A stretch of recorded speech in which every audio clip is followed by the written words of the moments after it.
सुप्रभात प्यारे बच्चों, मैं आपका हिंदी टीचर ओम प्रकाश यादव। हम पढ़ रहे हैं कक्षा 10 हिंदी व्याकरण। आज का टॉपिक है पद परिचय। प्यारे बच्चों, आपके लिए ये शब्द नया होगा, इसलिए पहले इसको समझते हैं। पद परिचय क्या होता है? जैसे हम अपना परिचय देते हैं, ठीक उसी प्रकार एक वाक्य में, किसी भी वाक्य में जितने भी शब्द होते हैं उन सब का परिचय होता है। वाक्य में जो शब्द होते हैं उन्हें पद कहते हैं। ये आप ध्यान में रखिएगा। कोई भी शब्द अकेला है तो वो शब्द कहलाएगा। यदि उसी शब्द को हमने किसी वाक्य में काम में लिया है तो वाक्य में वो शब्द पद कहलाता है। तो आप समझ गए होंगे कि पद किसे कहते हैं। अब पद परिचय पढ़ना है तो वो भी समझेंगे, और उन वाक्यों के अंदर उन सभी शब्दों को जो कि पद कहलाते हैं, उन पदों का परिचय देना ही पद परिचय कहलाता है।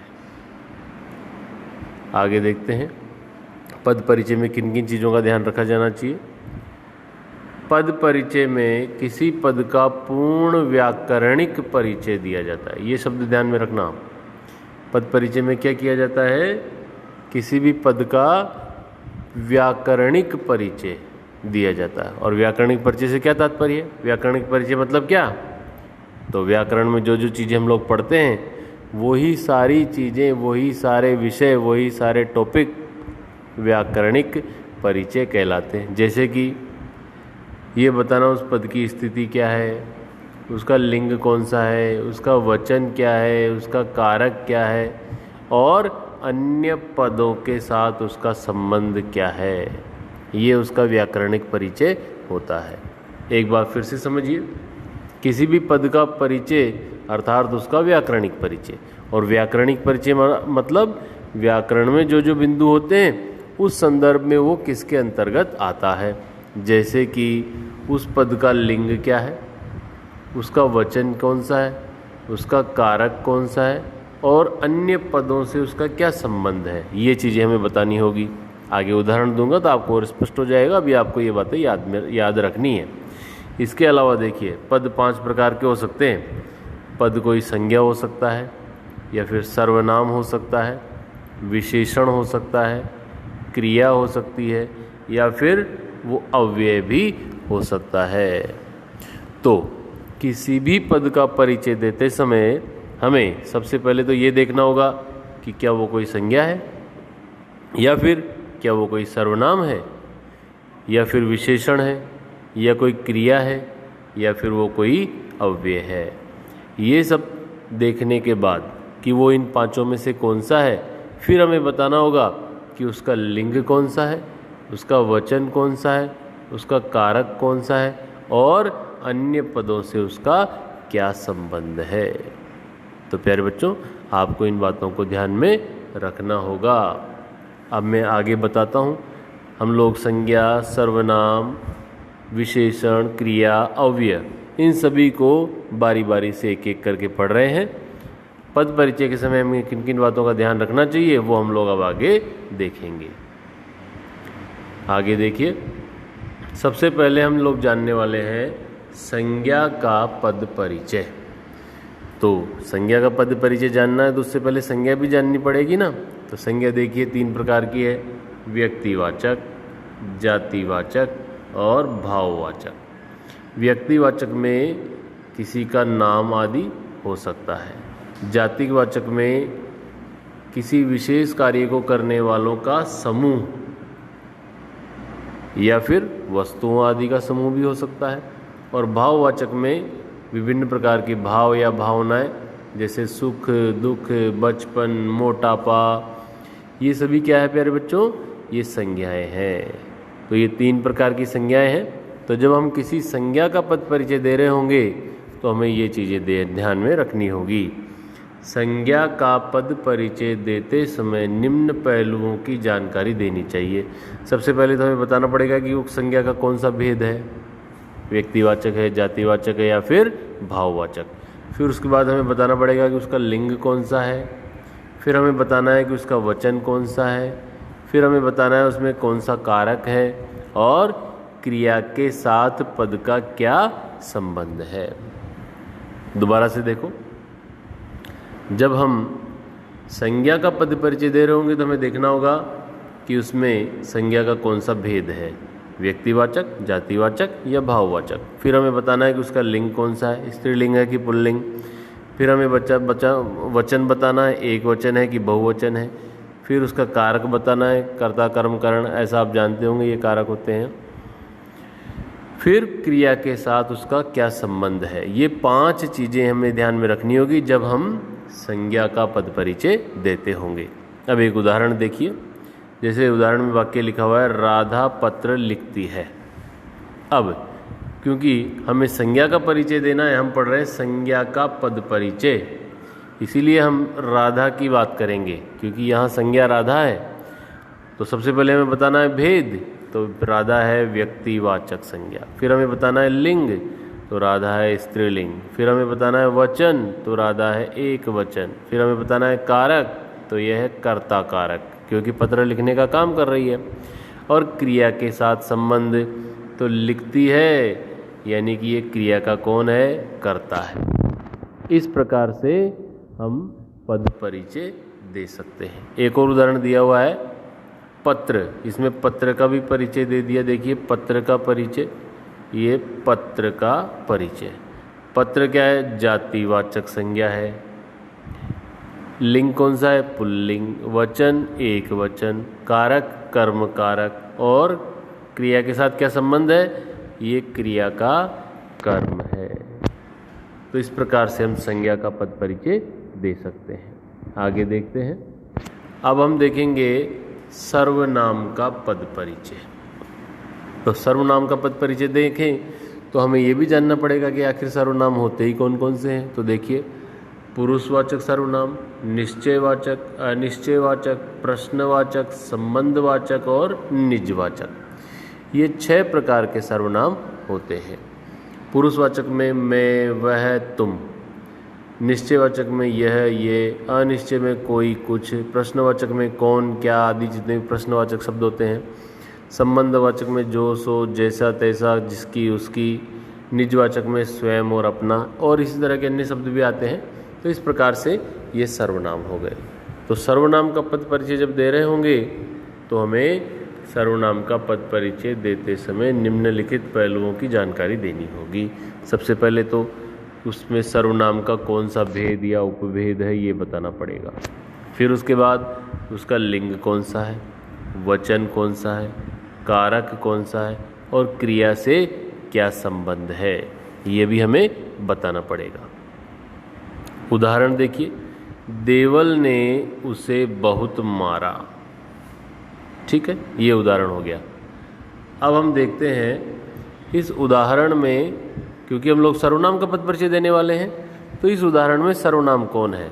तो इस उदाहरण में उसे शब्द सर्वनाम है, तो ये उसे का परिचय देंगे। तो सबसे पहले सर्वनाम का भेद बताएंगे, तो यह है पुरुषवाचक सर्वनाम। फिर पुरुषवाचक में भी उसका उपभेद बताएंगे, तो यह है अन्य पुरुष। फिर बताएंगे लिंग, तो यह है पुल्लिंग। फिर है वचन, तो एक वचन। फिर कारक बताएंगे, तो कर्म कारक। और मारना क्रिया है, और क्रिया के साथ इसका क्या संबंध है कि ये क्रिया का कर्म है। क्रिया का क्या है, कर्म। इसी के साथ एक और उदाहरण दिया हुआ है, देखो प्यारे बच्चों। दूसरा उदाहरण है, मेघा और हम मेला देखने गए। इसमें मेघा तो संज्ञा है, तो अभी संज्ञा का पद परिचय नहीं पढ़ रहे हैं, हम तो पढ़ रहे हैं सर्वनाम का पद परिचय। तो सर्वनाम कौन हो जाएगा, हम सर्वनाम है, तो हम का परिचय देखेंगे। हम का परिचय, हम सबसे पहले तो पुरुषवाचक सर्वनाम हो जाएगा, उसमें भी उत्तम पुरुष, पुल्लिंग, बहुवचन और कर्ता कारक। और क्रिया के साथ संबंध क्या है, ये क्रिया का कर्ता है। तो इस प्रकार से हम लोग सर्वनाम का पद परिचय भी कर सकते हैं। अगला विशेषण। अब हम देखेंगे विशेषण का पद परिचय। विशेषण का पद परिचय देखने के लिए हमें जानना पड़ेगा कि आखिर विशेषण कौन कौन से होते हैं। गुणवाचक, परिमाणवाचक, संख्या, और सार्वनामिक विशेषण। गुणवाचक विशेषण में किसी भी वस्तु आदि के गुण बताए जाते हैं, साफ, गंदा, लाल, गोल, जापानी, कमज़ोर, ये उसके गुण हो जाएंगे। इसी प्रकार से परिमाणवाचक में उसकी मात्रा बताई जाती है, 4 लीटर, 10 लीटर, थोड़ा कपड़ा, तनिक, ढेर, ये संख्यावाचक हो जाएंगे, परिमाणवाचक हो जाएंगे। इसी के बाद में संख्या बोध कराने वाले, इसमें एग्जैक्ट जो है नंबर बताया जाता है, 4 लोग, दर्जन, कई लोग, थोड़े लोग, ये क्या हो गया, संख्याएं हो गई। अब आप देखेंगे यहाँ थोड़ा कपड़ा लिखा हुआ है और यहाँ लिखे हुए थोड़े लोग। दोबारा देखिए, यहाँ लिखा हुआ है थोड़ा कपड़ा और यहाँ लिखे हुए थोड़े लोग। आप कहेंगे सर दोनों जगह थोड़े थोड़े लिखा हुआ है, हमें पता कैसे लगेगा कि कौन परिमाण है और कौन संख्या है। तो देखो, कपड़े को हम गिन नहीं सकते, उसको नाप सकते हैं लेकिन गिन नहीं सकते, और लोगों को हम गिन सकते हैं। जिसको गिना जा सकता है वो संख्याबोधक में आएगा, और जिसको गिना नहीं जा सकता, नापा तोला जा सकता है, वो परिमाणवाचक में आएगा। ठीक है ना बच्चों। आगे है सार्वनामिक विशेषण। सार्वनामिक में सर्वनाम आदि आ जाते हैं, इनको विशेषण के रूप में काम में ले लिया जाता है। अब हम पढ़ेंगे विशेषण का पद परिचय। विशेषण का पद परिचय देते समय निम्न पहलुओं की जानकारी देनी होती है। सबसे पहले तो हमें विशेषण का भेद या उपभेद बताना पड़ेगा कि कौन सा प्रकार का विशेषण है। फिर जो सब में बताते हैं वो लिंग कौन सा है, वचन कौन सा है, कारक कौन सा है, और विशेष्य। विशेष्य कौन होता है, जिसकी विशेषता बताई जाती है वो विशेष्य होता है। तो देखते हैं, उदाहरण दिया हुआ, विक्की पहली कक्षा में पढ़ता है। तो यहाँ पर चूंकि हमें विशेषण की परिभाषा बतानी है, विशेषण की, बच्चों ध्यान दो, विशेषण का पद परिचय।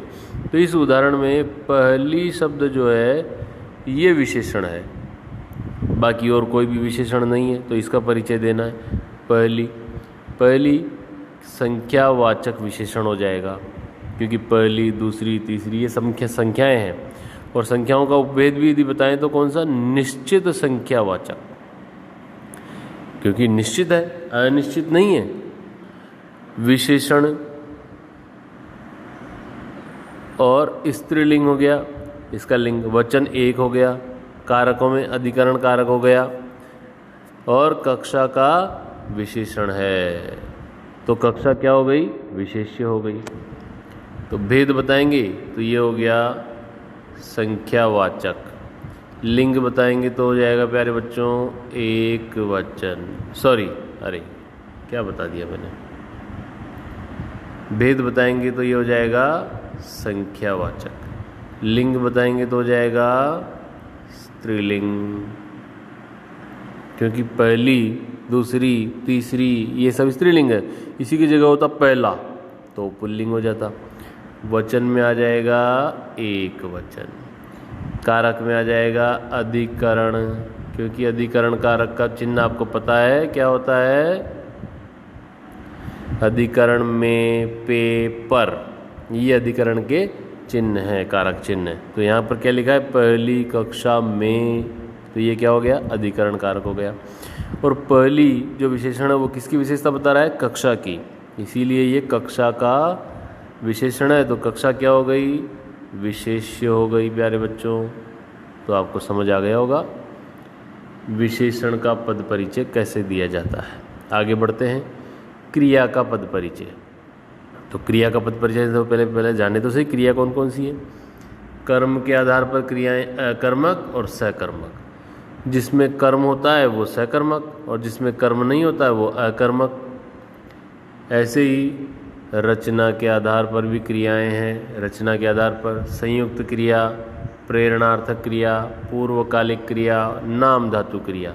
जब आप क्रियाएं अलग से पढ़ाएंगे कभी तो आपको समझाएंगे, क्योंकि क्रियाएं आपके सिलेबस में नहीं है, पद परिचय है, तो क्लास लंबी हो जाएगी, इसलिए आज के लिए इतना पढ़ाएंगे।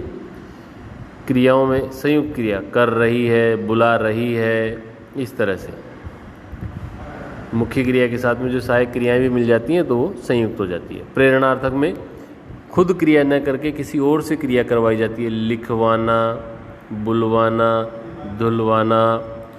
पूर्वकालिक क्रिया में एक काम पहले होता है और दूसरा बाद में, जैसे खा कर, भाग कर, देख कर।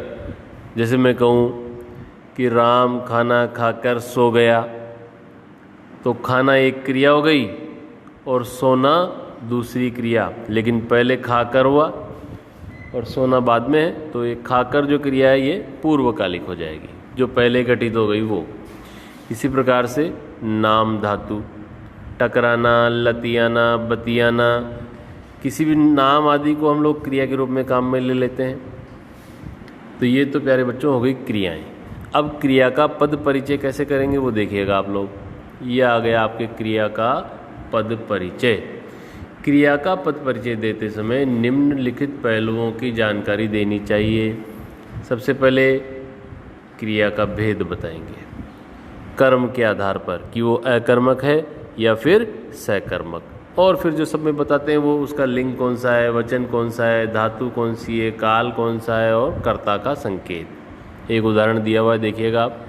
रेखा निबंध लिखती है।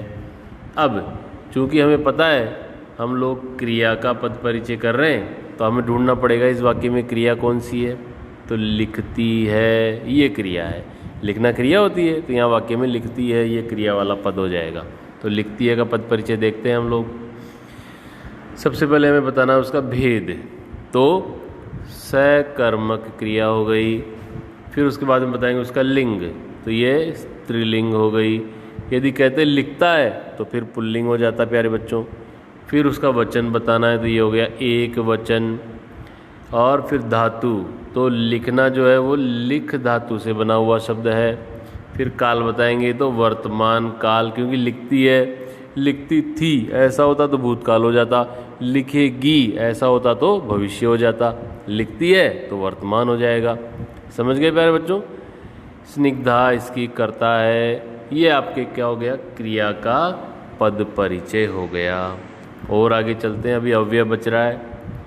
अब अव्यय को देखते हैं। अव्यय, अब यहाँ अव्यय के बारे में थोड़ी जानकारी ले लीजिए। अव्यय मुख्य रूप से वो शब्द होते हैं जो व्यय नहीं होते हैं, या दूसरे शब्दों में कहें कि जिनमें विकार नहीं आता है, और अन्य शब्दों में समझे तो जिनमें बदलाव नहीं आता है। विभिन्न प्रकार की जो अन्य व्याकरणीय पद हैं उनका प्रभाव जिन शब्दों पर न पड़े, वो हर परिस्थिति में एक समान रूप में ही प्रयोग में लिए जाएं, उन्हें अव्यय कहा जाता है। अव्यय देखिए यहाँ पर भेद दिए हुए हैं। समुच्चय बोधक, उसको योजक भी बोल देते हैं, संबंध बोधक, विस्मयादि बोधक और क्रिया विशेषण। ठीक है, तो ये आपके अव्यय हो गए। अब अव्यय का पद परिचय देखते हैं। अव्यय का पद परिचय पहले क्रिया विशेषण का दिया हुआ है बच्चों। पहले क्रिया विशेषण, क्रिया विशेषण ये चौथे नंबर पे था ना इसका। क्रिया विशेषण का पद परिचय देते समय निम्नलिखित पहलुओं की जानकारी देनी चाहिए। क्रिया विशेषण के लिए सबसे पहले उसका भेद बताना पड़ेगा कि भाई क्रिया विशेषण का कौन सा भेद है। फिर उसके बाद में उसका उपभेद होगा तो वो बता देंगे, और विशेष्य और क्रिया के बीच में क्या निर्देश चल रहे हैं वो बताने पड़ेंगे। अब उदाहरण देखो, जैसे रीतिका रोज सवेरे धीरे धीरे टहलती है। अब देखो यहाँ ध्यान देना, हम क्या कर रहे हैं, क्रिया विशेषण का पद परिचय कर रहे हैं। तो वाक्य में क्रिया विशेषण कौन सा है, क्रिया विशेषण होता ही क्या है, क्रिया की विशेषता बताए। और क्रिया क्या है, टहलना, और टहलने की विशेषता क्या है, धीरे धीरे। तो ये हो गया क्रिया विशेषण। तो यहाँ पर हम लोग धीरे धीरे और रोज सवेरे, ये भी क्रिया विशेषण है। इन दोनों पदों का पद परिचय जानेंगे। तो पहले हम देखते हैं रोज सवेरे का पद परिचय। रोज सवेरे, रोज सवेरे में सबसे पहले भेद बताएंगे, तो ये क्रिया विशेषण हो गया भैया। फिर उसके बाद में कालवाचक क्रिया विशेषण। उपभेद में चलेंगे तो क्या हो गया, कालवाचक, क्योंकि रोज सवेरे हमें काल का बोध कराता है, समय का बोध कराता है कि वो टहलती तो है लेकिन कब, रोज सुबह टहलती है। ये क्या हो गया बेटा, इसको कालवाचक क्रिया विशेषण हो गया। तो ये टहलती है क्रिया विशेषण का पद परिचय हो गया। अगला उदाहरण है धीरे धीरे वाला। ये धीरे धीरे, ये धीरे धीरे का पद परिचय देखो। सबसे पहले तो ये क्रिया विशेषण है, ये बताना पड़ेगा हमें। फिर उसका भेद बताएंगे तो रीतिवाचक, रीति मतलब होता है ढंग, काम को करने का तरीका। कोई भी क्रिया की गई तो आखिर किस तरह, उसकी रीति क्या थी, उसका तरीका क्या था। तो टहलना उसकी क्रिया है, लेकिन कैसे, धीरे धीरे, तो ये उसकी रीति या ढंग या तरीका हो गया। फिर टहलने की क्रिया विशेषता बता रहा है भाई, ये आपका क्रिया विशेषण का पद परिचय हो गया। अभी हमारे जो समुच्चय बोधक और संबंध बोधक विस्मयादि बोधक अव्यय, इनके परिचय बाकी है, तो उनके हम आगे देखते हैं। ये आ गए आपके इनके पद परिचय। सबसे पहले है समुच्चय बोधक या योजक अव्यय का पद परिचय। समुच्चय बोधक का पद परिचय देते समय निम्न बातों का ध्यान रखना चाहिए। सबसे पहले उसका भेद बताना होगा, फिर उपभेद बताना होगा, फिर संयुक्त शब्द अथवा वाक्य जो भी उसमें काम में लिया गया है उसके बारे में हमें बताना पड़ेगा। तो उदाहरण देखो, ईशिका और किरण भाई बहन है, तो इसमें जो समुच्चय बोधक या योजक शब्द है वह है और, तो हमें और का परिचय देना होगा। जैसे और का परिचय देंगे तो सबसे पहले तो हमें बताना पड़ेगा कि ये समुच्चय बोधक अव्यय है, और फिर उसमें भी आगे चलेंगे तो समाधिकरण योजक ईशिका और किरण, इन दो शब्दों को ये मिलाता है। किस किस को मिला रहा है? ईशिका और किरण, इन दो शब्दों को मिला रहा है, इसीलिए यहाँ पर समुच्चय बोधक या योजक अव्यय हो गया। ये इसका पद परिचय हो गया। फिर आगे है संबंध बोधक। यदि हम संबंध बोधक अव्यय का परिचय बता रहे होंगे तो उसमें क्या क्या ध्यान रखना पड़ेगा वो आप देखिएगा। संबंध बोधक में ये अव्यय पढ़ रहे हैं हम लोग। संबंध बोधक में पद परिचय देते समय निम्नलिखित पहलुओं की जानकारी देनी चाहिए। सबसे पहले उसका भेद बताना पड़ेगा कि ये संबंध बोधक अव्यय है। फिर उसके बाद में पदों, पदबंधों या वाक्यांशों के संबंध में जो निर्देश है वो बताने पड़ेंगे। उदाहरण देखो, उदाहरण से समझ में आएगा। हमारे विद्यालय के पीछे, तो संबंध बताना है। विद्यालय और खेल के मैदान के बीच में क्या संबंध है कि वो उसके पीछे है, तो के पीछे यहाँ पर संबंध बोधक अव्यय हो गया। तो हम लोग के पीछे का परिचय जानेंगे। संबंध बोधक अव्यय, ये इसका भेद हो गया। स्थानवाचक, क्योंकि स्थान के बारे में बता रहा है। और क्या क्या संबंध है इनमें? विद्यालय का संबंध अन्य शब्दों से जोड़ रहा है, और अन्य शब्द कौन कौन से? खेल का मैदान। दोबारा देखिए, संबंध बोधक में किन्हीं दो स्थानों आदि के बीच में संबंध बताया जाता है। यहाँ पर विद्यालय और खेल के मैदान के बीच में संबंध के लिए जो अव्यय काम में लिया गया वह के पीछे संबंध बोधक अव्यय। इसका पद परिचय देंगे तो सबसे पहले हम भेद बताएंगे, तो ये हो गया संबंध बोधक अव्यय, और वो भी कौन सा वाला? स्थानवाचक। क्यों? क्योंकि ये विद्यालय और खेल के मैदान के बीच में संबंध बता रहा है। इस प्रकार से ये आपके अव्यय वाला हो गया। और आगे बढ़ें, विस्मयादि बोधक अव्यय। विस्मयादि बोधक, विस्मय आदि का बोध कराने वाला। इसके बारे में आपको कक्षा 9 में पढ़ा चुका था, तो आपको याद होगा। देखते हैं इसके बारे में। जब बताएंगे तो सबसे पहले भेद बताएंगे कि कौन सा विस्मयादि बोधक अव्यय है, फिर उसका उपभेद, और फिर सूचक भाव बताएंगे। तो उदाहरण देखिए, शाबाश बिट्टू ने तो कमाल कर दिया। तो अब इसमें जैसा कि आप तुरंत पहचान गए होंगे, पिछली कक्षा की याद होगी, तो इसमें जो अव्यय है वो है शाबाश। ये एक अव्यय है, और अव्यय में भी कौन सा है? विस्मयादि बोधक अव्यय। अव्यय हर्ष और का सूचक है। ये जो शाबाश है ये किसका सूचक है? हर्ष। हर्ष मतलब खुशी या प्रसन्नता। एक और उदाहरण दिया हुआ है, हाय बाढ़ ने तो सब कुछ डुबो दिया। अब इसमें हाय शब्द जो है वो अव्यय है, और वो भी कौन सा वाला? विस्मयादि बोधक। और किसका सूचक है? शोक का सूचक है, दुख का सूचक है। तो इस प्रकार से ये आपका अव्यय भी हो गया। अब एक बार फिर से मैं शुरू से बता देता हूँ आप लोगों को। ये पद परिचय हो गया। किसी भी वाक्य के अंदर जो शब्द होता है उसे पद कहते हैं, ये आपको याद होना चाहिए। फिर उसके आगे बढ़ें तो पद परिचय में, पीछे देखता हूँ वापस, यहीं से समझ लीजिए पद में क्या क्या ध्यान, पद परिचय में क्या क्या ध्यान में रखना होता है। सबसे पहले तो उसका व्याकरणिक परिचय देते हैं, जिसमें हमें लिंग, वचन, कारक और संबंध बताना होता है। इसके अलावा पद परिचय कितने प्रकार के हो सकते हैं? संज्ञा, सर्वनाम, विशेषण, क्रिया और अव्यय। इन सब के बारे में आपको बता चुका हूँ। ये सभी चीज़ें आपको ध्यान से पढ़नी है, समझनी है, और उसके बाद में अपनी नोटबुक में लिखनी है। आज के लिए यही गृह कार्य भी होगा। कि आप ये सभी चीज़ें अपनी नोटबुक में लिखें। प्यारे बच्चों, इसी के साथ अपनी आज की कक्षा समाप्त होती है। पद परिचय यहीं समाप्त होता है। अगली कक्षा में हम लोग फिर से मिलेंगे। Okay, thank you.